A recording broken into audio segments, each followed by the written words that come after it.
Warga Desa Umbul Sari, Kecamatan Umbul Sari, Jember, digegerkan penganiayaan dengan senjata tajam yang menewaskan 2 orang. Korban tewas pertama merupakan majikan korban yang merupakan juragan jeruk. Selain itu pelaku juga menganiaya ayah kandungnya hingga tewas. Sementara korban lain, istri dan pamannya luka-luka hingga harus dibawa ke rumah sakit. Anggota Polsek Umbul Sari langsung melakukan olah TKP dan mengidentifikasi korban. Pelaku pun langsung diamankan polisi. Itu dari TKP pertama banyak saksi yang menyatakan bahwa pelaku adalah yang berinisial KK yang sudah kami amankan saat ini. Selanjutnya kami bersama anggota melakukan upaya pengamanan terhadap pelaku dan hingga saat ini alhamdulillah pelaku bisa kami amankan. Hingga kini polisi masih menyelidiki kasus ini untuk memastikan motif pelaku melakukan penganiayaan itu. Dari Jember, Jawa Timur, Bambang Sugiarto, iNews melaporkan.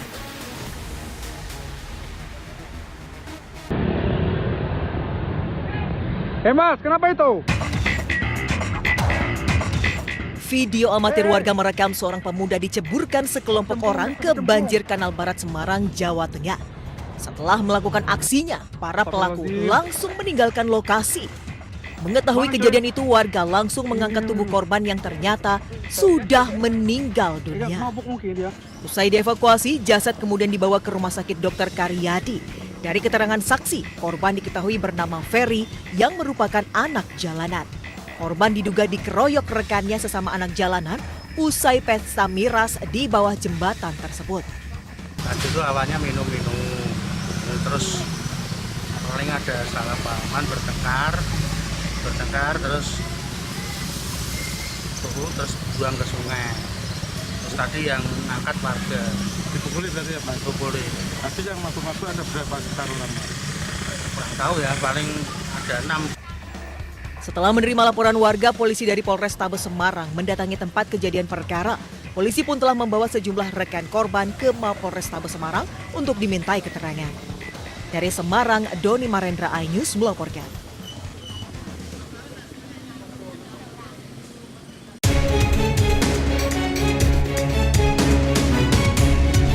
Satuan Reserse Kriminal Polresta Banyumas mengungkap misteri temuan jenazah perempuan muda yang masih mengenakan helm di Kelurahan Soka Negara, Purwokerto Timur, Kabupaten Banyumas pekan lalu.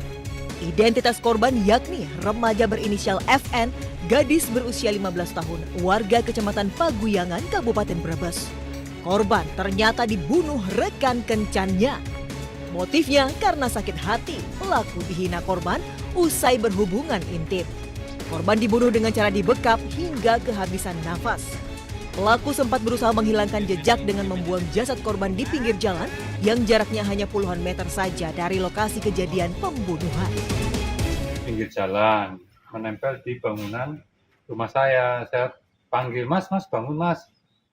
Karena saya pikir itu laki-laki, pakai helm. Saya samperin, ternyata posisi tergeletak, kaki juga sudah kelihatan pucat, terus dari hidung sama mulut itu keluar busanya.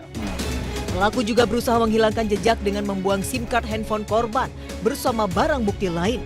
Kini pelaku dijerat Undang-Undang Perlindungan Anak dengan ancaman pidana 15 tahun. Dari Purwokerto, Jawa Tengah, Salahin Ayubi, iNews melaporkan.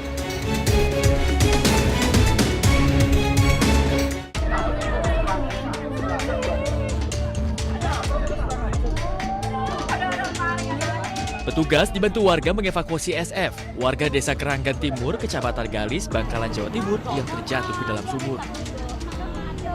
Evakuasi menggunakan peralatan seadanya, termasuk menggunakan tangga bambu. Proses evakuasi dramatis berlangsung selama 2 jam. Jasad korban berhasil dievakuasi setelah seorang anggota Babinsa turun ke dalam sumur. Korban terjatuh ke dalam sumur saat akan mandi pada sore hari dan diketahui memiliki riwayat sakit epilepsi. Hanya korban kalau mandi di kamar mandi, cuman pada saat kejadian korban ingin mandi di sumur karena airnya hangat.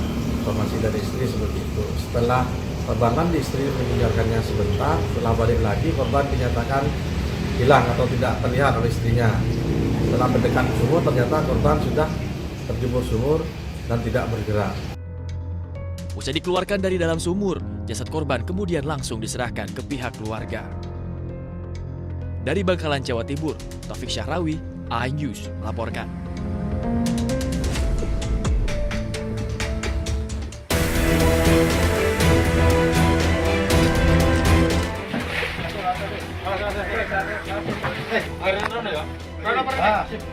Petugas penanggulangan bencana daerah Kota Surabaya mengevakuasi buaya muara sepanjang 2 meter dari rumah warga di Jalan Manyar, Sabrangan.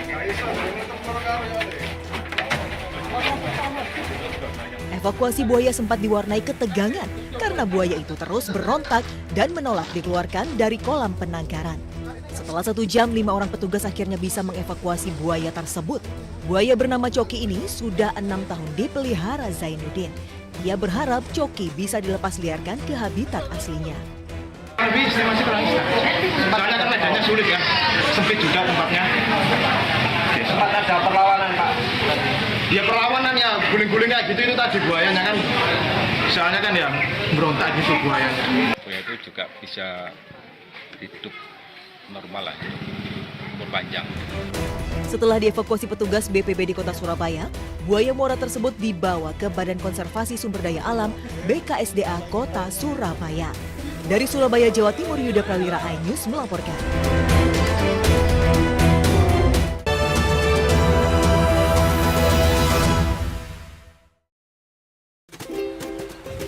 Aduh, berat apa nih?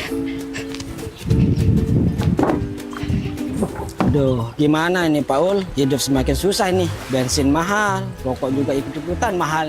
Gimana ini Paul? Iya, saya juga seperti itu, Net. Merasakan juga. Tapi mau bagaimana? Kita harus terus jalan. Ada apa? Sana? Ya, saya sih mikirnya mau beli rokok yang murahan itu. Net, jangan ambil murahnya saja. Siapa tahu. Yo Pak, lagi ngobrolin apa nih? Ini Pak, si Nedi ini Pak. Mau beli rokok yang murah itu saja Pak. Emang biasanya kalau rokok ilegal tuh harganya murah. Tapi tidak semua rokok murah itu ilegal. Jadi bapak-bapak, rokok ilegal itu merugikan penerimaan negara. Dan mari kita dukung pemerintah untuk kesejahteraan rakyat. Ya Net, jadi beli yang jelas-jelas saja Net. Ya udah Pak, kalau gitu saya lanjut dulu ya. Oke, terima kasih Hati-hati. banyak Pak. Ya. Selamat jalan, hati-hati di jalan Pak. Yuk. Teh, ngelot-lot deh. Aduh, iya Apa, pikir Teh? lalu. Berbeb. Lemar aja. Wah, enggak sih. Lemar-lemar kayak main-main bewa. Aduh, ini pembayar kepeng. Tahu deh, turun deh. Tuh, enggak.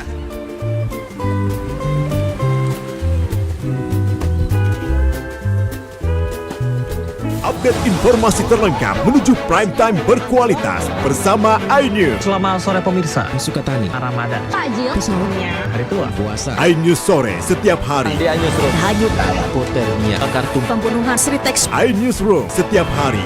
iNews Prime 1 Ramadan, penumpang bersenja, dugaan pengoplosan, iNews Prime Senin sampai Jumat. Layus Malam, dan Profesi Jawa Tengah, Longgongan, iNews malam setiap hari hanya di iNews.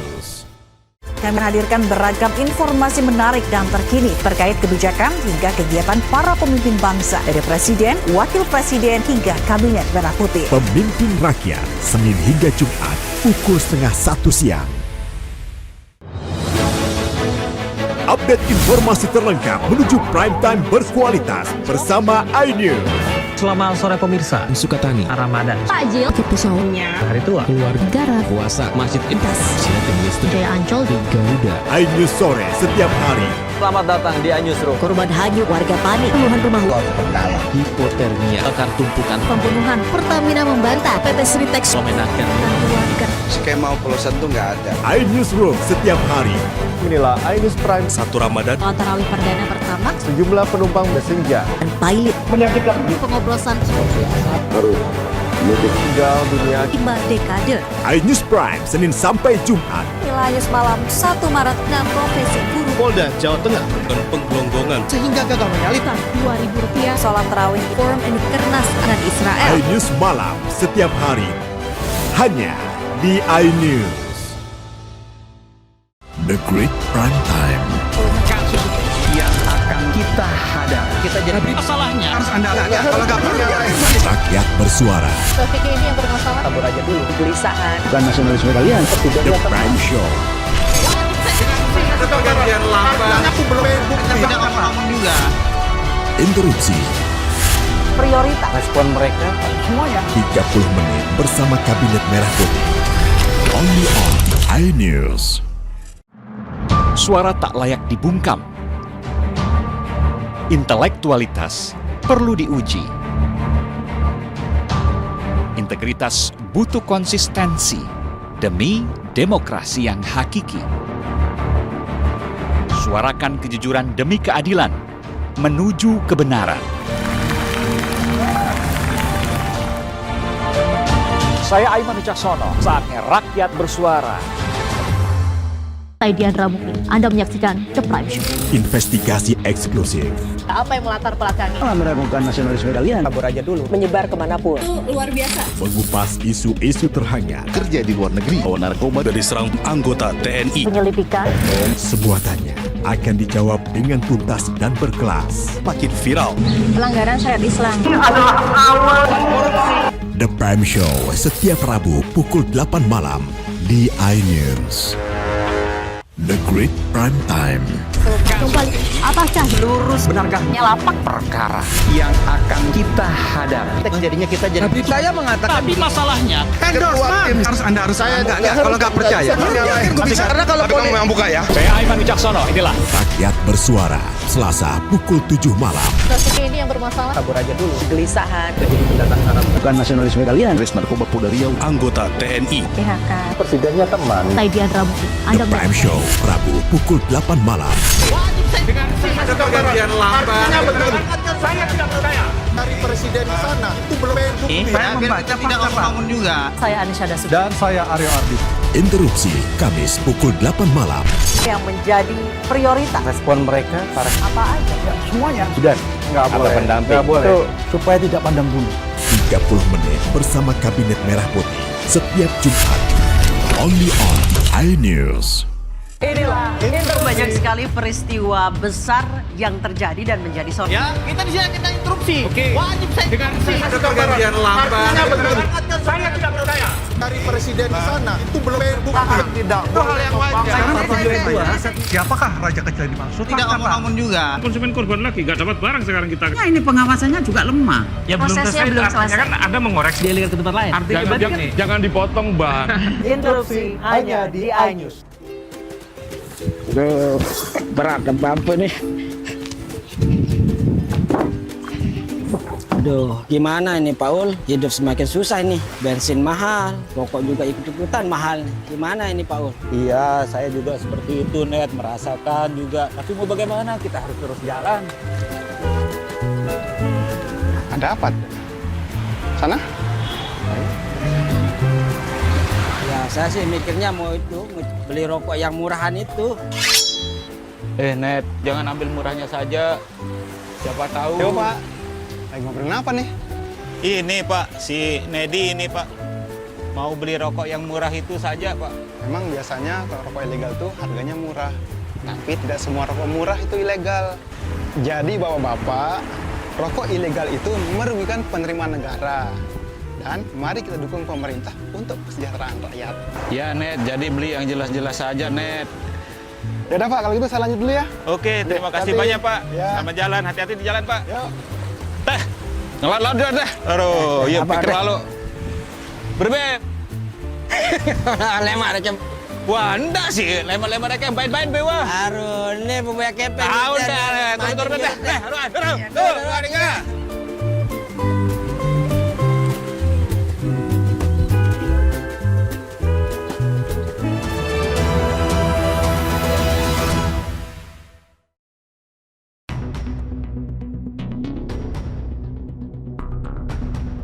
Pemerintah mencabut 4 izin usaha tambang nikel di Kabupaten Raja Ampat, Papua Barat Daya.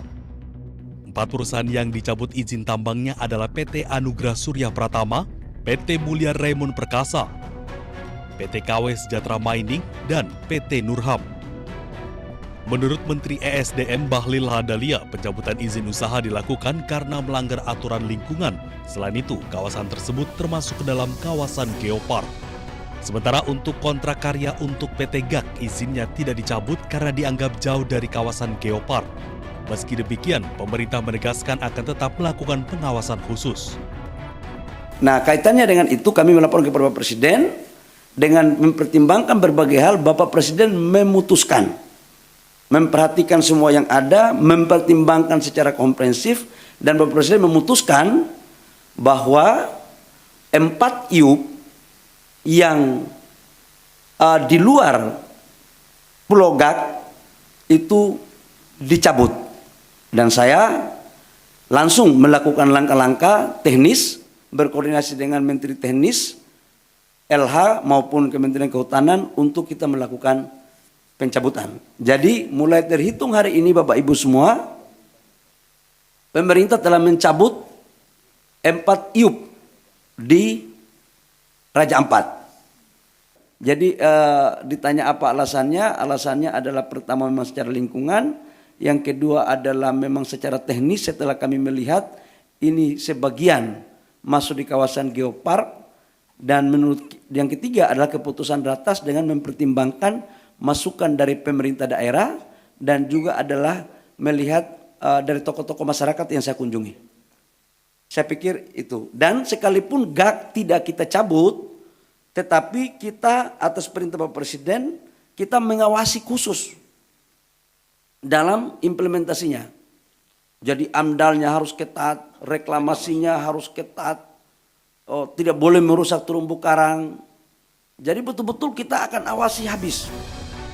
Kebijakan ini diambil setelah pihaknya menurunkan tim untuk mengecek langsung kondisi di lapangan.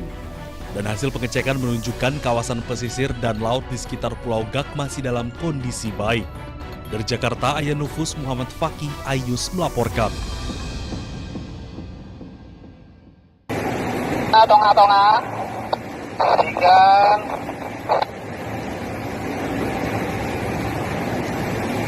pelan kasih maju lurus, Jokowi.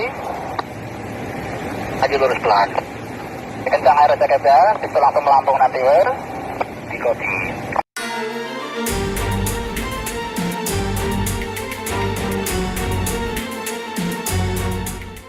Media sosial diramaikan dengan foto dan video kapal diduga pengangkut biji nikel dari tambang nikel di Raja Ampat, Papua Barat Daya.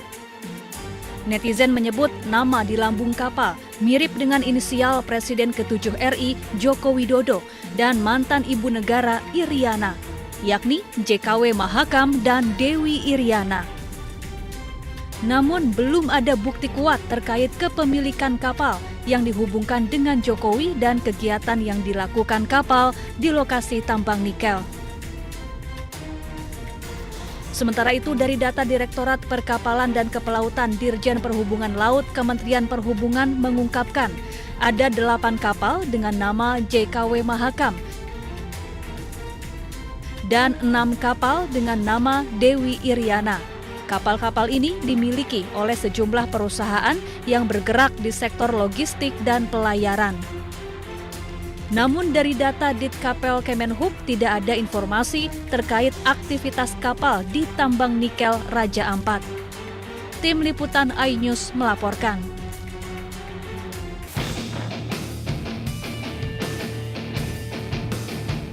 Kasus dugaan korupsi pengadaan laptop Chromebook masih bergulir.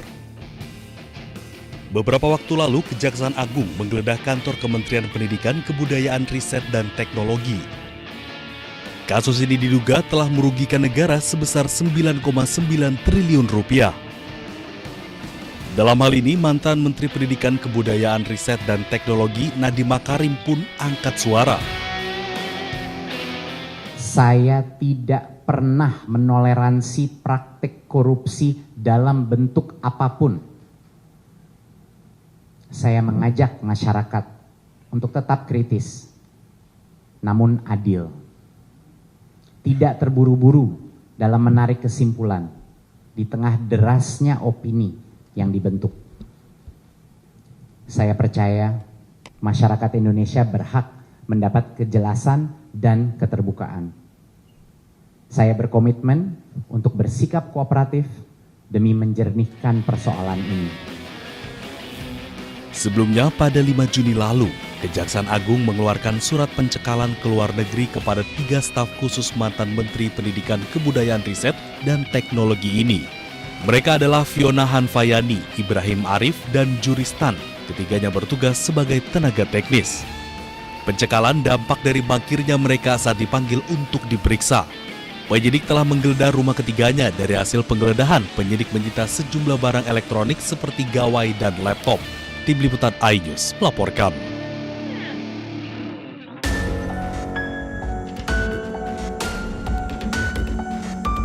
Menteri Pekerjaan Umum Dodi Hanggodo mengaku tidak mengetahui jika kantornya akan didatangi KPK. Dodi juga mengaku belum mendapatkan laporan tentang hasil pertemuan KPK dengan Inspektorat Jenderal Kementerian PU. Namun ia mendorong pengusutan lebih lanjut terkait kasus gratifikasi di lingkup Kementerian PU. Masa? Saya tidak tahu, saya dari istana. Terkait kasus kelanjutannya gimana Pak? Kan kita tahu ya nunggu laporan dari Irjen lah pastilah. Saya nggak tahu. Kan sesuai arahan saya aja. Minggu lalu kan saya sudah mengarahkan segera dipindahkan barang itu ke KPK gitu. Kan sudah. Mungkin itu atas arahan itu KPK datang. Saya nggak tahu lebih. Sebelumnya juru bicara KPK Budi Prasetyo mengatakan pihaknya telah mendatangi Kementerian PU untuk melakukan koordinasi terkait pemberantasan korupsi usai ramai adanya dugaan gratifikasi oleh seorang pejabat Kementerian PU untuk biaya pernikahan anaknya. Dari Jakarta, Tim Liputan iNews melaporkan.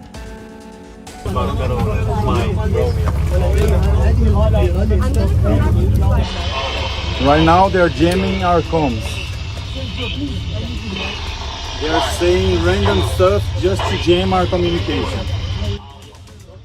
Koalisi Armada Kebebasan atau Freedom Flotilla Coalition melaporkan Israel membajak kapal yang membawa bantuan kemanusiaan. Saat ini komunikasi dengan para aktivis pun terputus. Detik-detik kapal mereka mendekati kawasan Gaza dan disebut kapal militer Israel pun terekam ponsel para aktivis. Kejadian ini terjadi pada Senin pukul 1.17 dini hari waktu setempat. Pasca pembajakan kapal, militer Israel mengunggah kondisi para aktivis dalam kondisi baik. Indonesia melalui Menteri Luar Negeri Sugiono mengecam keras tindakan Israel. Sugiono tekankan Israel melanggar aturan dengan menghentikan kapal Madlin. Menlu Sugiono juga pastikan untuk terus menekan Israel supaya membuka jalur bantuan Gaza. Dewan Keamanan PBB pun diminta bertindak tegas. My name is Greta Thunberg and I am from Sweden. If you see this video, we have been intercepted and kidnapped. Kapal Madlin membawa sejumlah aktivis yang berasal dari berbagai negara, salah satunya adalah Greta Thunberg, aktivis asal Swedia yang ditangkap oleh militer Israel di perairan internasional saat menuju Gaza.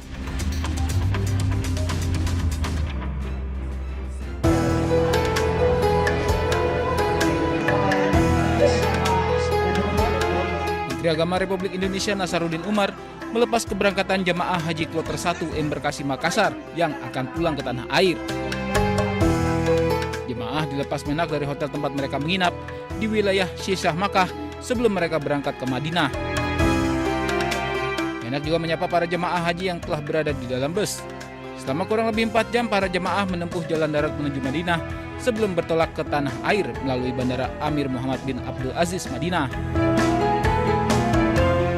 Saya selaku Amirul Hajj bersama rombongan kami lengkap ya, sampaikan apa adanya kepada masyarakat kita. Kalau memang ada hal-hal kekurangan, sampaikan juga kalau ditanya. Tapi saya ingin tanya di sini, ini termasuk terlantar nggak? Tidak. Ya.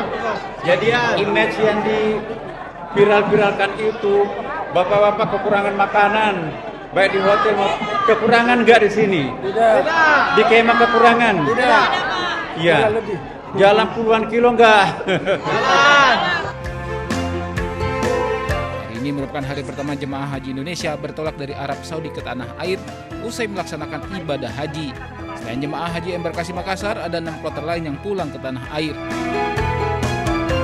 Pemulangan jemaah haji gelombang 1 berlangsung pada 11 hingga 25 Juni 2025. Ada 266 kloter yang bergeser dari Arab Saudi ke Indonesia. Dari Makkah, Arab Saudi, Ramdan Nibur, iNews melaporkan. We're racing in MotoGP here. here in Motown. This time around, Marc Marquez does indeed nail the start. He's going to get the whole shot into this tight first corner. Pebalap Ducati Marc Marquez langsung melesat terdepan sejak awal balapan di lintasan sirkuit Motorland Aragon, Spanyol. Dari 23 putaran, Marquez memimpin dan langsung ditempel oleh adiknya Alex Marquez.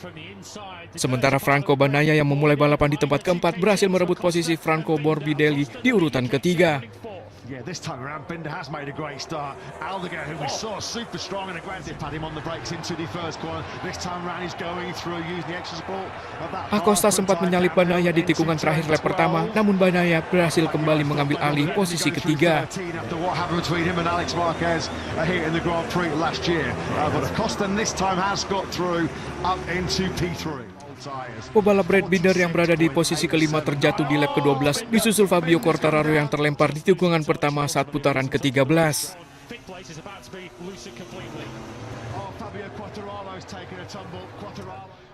Marquez pun terus memimpin di depan dengan unggul 2,379 detik dari Alex di belakangnya. Bagnaia kesulitan mengejar Alex yang terpaut 0,9 detik, berhasil finish di tempat ketiga. Dari gelaran GP Aragon ini, Marquez mencetak sejarah sebagai pebalap dengan rekor kemenangan ke-7 terbanyak di sirkuit ini. Berkat kemenangan ini pun, The Baby Alien Marc Marquez kini unggul 32 poin atas Alex di klasemen sementara Bagnaia tertinggal jauh dengan selisih 93 angka.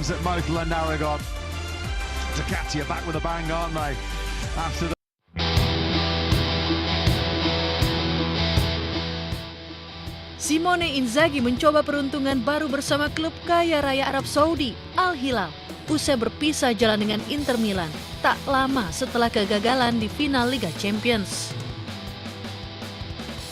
Runner-up Saudi Pro League 2024-2025 juga telah mengumumkan di situs dan media sosialnya bahwa Inzaghi telah menaikkan kontrak berdurasi 2 tahun. Mantan penyerang Lazio itu digaji 26 juta euro setahun atau tembus 482 miliar rupiah. Angka yang fantastis untuk seorang pelatih. Manajemen klub Al Hilal menaruh harapan kepada adik legenda AC Milan, Filippo Inzaghi, itu untuk mempersiapkan skuad jelang gelaran Piala Dunia antar klub. Al Hilal tergabung di grup H bersama Real Madrid, Pachuca dan RB Salzburg dengan kompetisi dimulai 14 Juni mendatang. Pelatih 49 tahun itu juga bertekad membawa Joao Cancelo dan kawan-kawan menjadi yang terbaik di level domestik dan internasional.